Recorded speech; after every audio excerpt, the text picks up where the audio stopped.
Hi, everyone, and welcome back to Professional Development on K12wellness.com. We are today going to get great information from Mrs. Ajeenah Abdul, who is a certified yoga instructor, as well as does a lot around mindfulness and wellness here locally in DC. And she's just going to tell you a little bit more about herself and her work. Ajeenah? Yes, hello, hello. I'm happy to be here. Thank you so much for having me, Sharifa. So my name is Ajeenah Abdul. I'm a native Washingtonian, and I've owned Twist and Turns Body Fitness for the past 10 years alongside with my mother. So we have been doing yoga and fitness in DC and Maryland, in different schools throughout DC, different charter schools and public schools. I personally teach yoga to all ages, from 1 years old to 70 years old, and I love it all. So I'm happy to be here. Thank you for having me. Wonderful. So tell us a little bit about the benefits of yoga. So some of the benefits are, just helping us with stress. That's usually most people know it for stress relief, helping us to sleep better at night, helping us to regulate our emotions, and just really have a more peaceful mindset in life. I got into yoga years ago and it helped me a lot with anger, like just kind of being a city girl and, just moving around the city. It really helped me relax and release my anger. So that's one thing that's That's good to know. helped. So we want to talk a lot about how yoga might be able to be incorporated within schools broadly and then with educators and students specifically. So talk to us around how you have been able to go into schools and help schools integrate yoga into some of their curriculum and classrooms. Awesome. Yes, yes. So sometimes I go into different schools for 30 minutes, for an hour, or maybe even an entire day. One school, I was there as the health and wellness coordinator. So I ran the entire wellness program. And so the goal is to incorporate yoga and mindfulness into the classroom with the students so that they can learn to regulate their emotions during testing, during just classroom engagement. And so some of those techniques can be to use our hands and motor skills to help them relax the mind. And it's really been beneficial. I've seen children go from throwing chairs in the classroom and fighting to being able to control their emotions and understand their emotions. I think that's the most important thing, is understanding what we feel. And the yoga has helped that a lot. Mhm. So do schools, do you come in for recess, or talk to me around like how they bring you into the actual school? What does that look like? So typically it's actually like an elective class, so students might use me as a PE teacher or part of the PE program. Or I might come into a classroom for a few minutes, but usually it's during the classroom or class time. Usually it's not during recess. I think the kids should have more of that jumping energy outside. I think recess is so important, but usually it's during the classroom time as a PE elective or a classroom elective. Wonderful, wonderful. And so what might be some of the activities that you would recommend for educators, right? Because what we know is that educators may struggle with a lot of difficult emotions, right? They may have a transfer of emotion. So if students are hyper or angry, that might transfer to educators, and they might feel those feelings also throughout the day. So what might be some quick tips and ways that educators can use yoga to sort of help with their overall wellness? I was talking to you about the morning and like the meditation, the mindfulness in the morning. So always setting our intentions in the morning. So I'm an old educator as well, so classroom educator. My mom was DC public schools for over 20-25 years, but just setting intentions in the morning first, that we are going to be peaceful, we're going to be understanding, we're going to be calm, and just kind of putting those manifestations out helps to really kind of just tune things in. And of course, throughout the day, just checking in with ourselves, how do I feel, and understanding why we feel certain things. We might be triggered by certain students, and it's normal. So some things I use are hand gestures or hand mudras, meditations. You want to do one now? Yes, let's do Okay. one now. Okay. Let's show us Okay. how to do it. So this one I use even for myself, even if I'm in the grocery store or if I am in traffic. So we have different pressure points in our fingers. So the thumb touches the index finger, the middle finger, the ring finger, and the pinky finger. So we're kind of just going down the line. So this is for adults. It's great for children. And I usually say, peace begin with me, right? I say that 3 times, and then I say love begins with me. And then I ask the kids for themselves, what do you want to say? So that they can get involved. They might say hope begins with me. And we can do one together now. So if you're watching, tuning in, let's take a deep breath. All right. So let's relax the shoulders. Take a deep inhale, exhale it out, and then getting our hands together. We'll do 3 rounds of peace begins with me. All right. Peace begins with me. Peace begins with me. Peace begins with me. Take a deep inhale, exhale it out. Good. Just sometimes rub the hands together if it's peace and love, tell you place it on your heart center, and it just does calm the body down. And so those having those mindful moments in the classroom helps the teachers and it also helps the students. So just incorporating mindful moments, we have those brain breaks is what they used to be called. So I call them mindful moments, just taking a pause. We can do another one later for a 4 count breath. I can show you that one too. So Okay. I feel better already. Like even I just listen, I feel better already myself too. Look, I was like, I do. I feel a little bit more relaxed. And that took all of like 30 seconds. exactly. Okay. So I always say yoga, mindfulness, it doesn't have to be a 30-minute practice. It can be 10 seconds, literally, especially for teachers.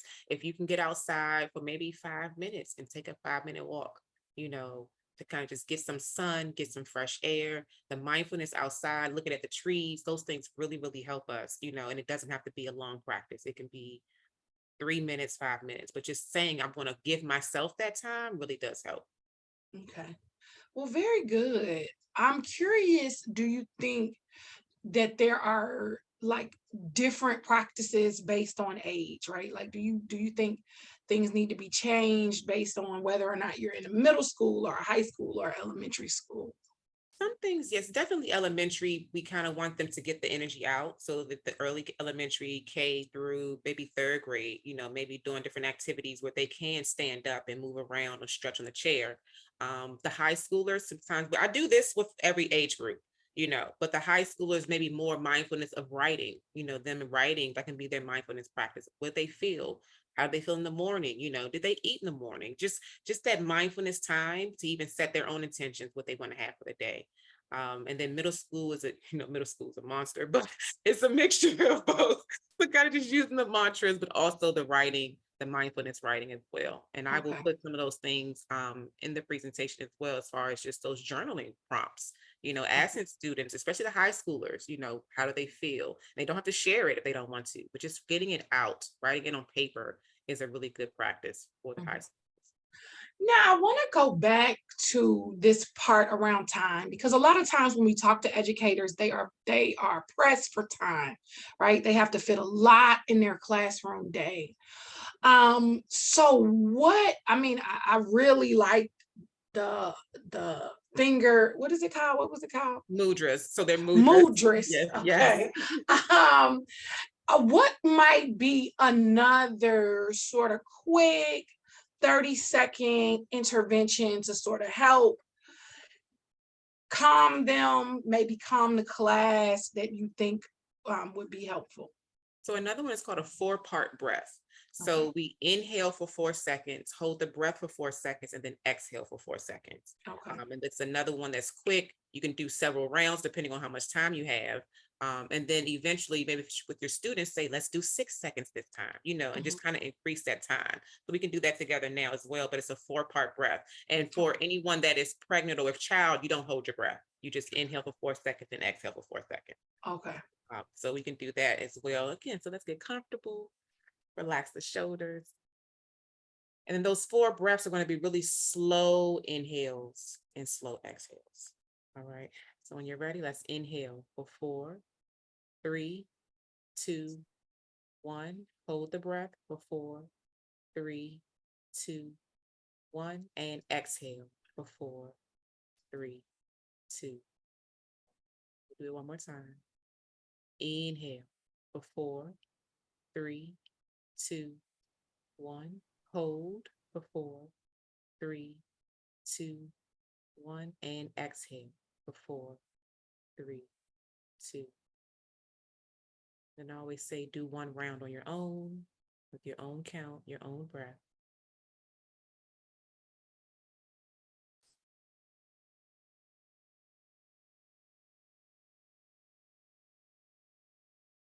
Slowly blink the eyes open. Now I noticed that we both closed our eyes. Now, is that an essential part of this? No, it's not. No, it's not. Okay. I always say to let people choose, so Okay. close your eyes if you feel comfortable, close your eyes if you want to. I feel like with yoga and anything we do, I always let them know this is your body, this is your practice, because some students might not feel comfortable closing their eyes in classrooms, so you don't have to. It's definitely a habit for me, but no, I never say you have to do anything. No. Okay. Now, what about, because a lot of times when we think about yoga, we think about the stretching, Mhm. right? We think about the physical movement. And, a lot of times in classrooms, there may not be space. What do you think about sort of those challenges and whether or not stretching should or could be a part of bringing this into the classroom for students as well as educators? Absolutely. So we can do yoga in a chair. Like I said, I've taught 60-year-olds, 70-year-olds, 80-year-olds, and we do chair yoga. So right now I'm sitting on the floor, which is my favorite place to sit. And so we can even do stretches here on the floor. So one is with the shoulders. We can do this one. So we inhale the shoulders up towards the ears. You might even get a little snap, crackle, pop, and then exhale them back and down. And we're using the breath with that. So inhale, shoulders up. Exhale, back and down. Let's do one more. Inhale up. And exhale back and down. So we hold a lot of stress in our shoulders. So that's a great one to do if we're on the computer a lot, or we're driving a lot, or we're on the cell phone a lot, just kind of relaxing those shoulders. So that's one we can do in a chair. And then with these kind of things, asking students to lead, whoever that student is that can lead the counting or can lead the exercise. These are safe things to do with the body, And then another one is just twist in the chair. So if you're bringing your left hand to your right knee and kind of just twisting and looking to your right side. Yep. And then of course here, maybe taking 2 or 3 deep breaths, holding it, inhale and exhale. And then slowly switching to the other side, bringing that right hand to the left knee. Like I said, you could do it in a chair, taking a deep inhale and exhale. And then coming back to the center. So just different things you can do in a chair to help stretch the body and just get that movement out. All right. And then one last question, I think, for our educators. What about, because they do a lot of sitting, they, are standing either or. So what might be sort of good stretch routines for them that they can incorporate when they may have a classroom break? What do you think might be helpful? So definitely the twist. Let's see, I'm gonna stand up. It's one called ragdoll. And so ragdoll, you're just kind of hanging over and you're Okay. just letting your head drop. Your hands are here or catching opposite elbows. And Okay. you're just swaying side to side. So the Okay. knee to be slightly bent, and it's really good for the back, the lower back, and just relaxing there. That's a great one to do. And let me know, I can send a whole video of that one. So that is a No, better I mean, answer. I think I got it. You just compress all the way over as far as you can, and Yes, you allow your spine to sort of sway back and forth. yes. And let your head relax. It's a great one for the lower back, stretches the legs as well. Okay. All right. And so, as Ajeenah has mentioned, that there will be slides that you will be able to sort of download that goes into more tips around this. And I think starting off, you said that it does need to be something intentional, Yeah. that educators sort of say, I want to bring this sort of wellness space into my classroom, right? But it also seems that it needs to be something intentional in part of the administrators, right? Yeah. Like, I want to create a culture of wellness, and I think that yoga and mindfulness can be a part of that. And so we, of course, will have some resources on the K-12 wellness .com page. I'm blanking this name, but whatever our website is, child, we're gonna put it up on this Okay. on this video. Mhm. And you can definitely see administrators, educators, how you can begin to infuse yoga and mindfulness into your school to create a better school climate, not only for your students, but for your educators as well. Ajeenah, do you have any last tips or tricks that we didn't sort of go over that you may want to add? For educators, I'm big on setting alarms, right? Because we forget. We are human beings. We forget to take care of ourselves. So set an alarm on your phone, maybe at lunchtime, 12 o'clock, that you're going to do the 4-part breath for yourself.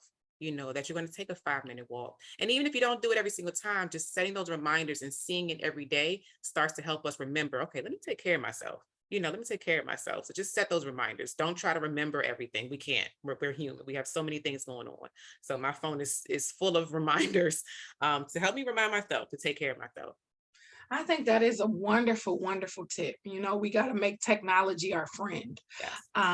So I completely agree. And to think, you've talked a lot about what I call dosage, right? To think about, like, I can do it across the time, right? Like, I can do a 5-minute dose of this during this lunch break.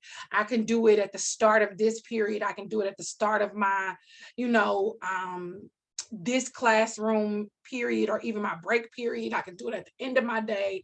I can do it when I first sit down in my car, right? Like, so they Yeah, can have sort of micro dosage of these things that can overall improve, their wellness throughout their day, as well as their students' day. absolutely. Absolutely. So tell the people how they can find you. Are you on social media? How can they get in contact with you? Yes, I'm on social media as Yogi Ajeenah. That's YOGI Ajeenah. That's my Instagram. And then our Facebook is Twist and Turns Body Fitness. Okay. All right. Well, sounds good. And as always, like I said, the link for how to download the slides and some of the tips that Ajeenah has talked through will follow after this video. Thank you for having me. Thank you.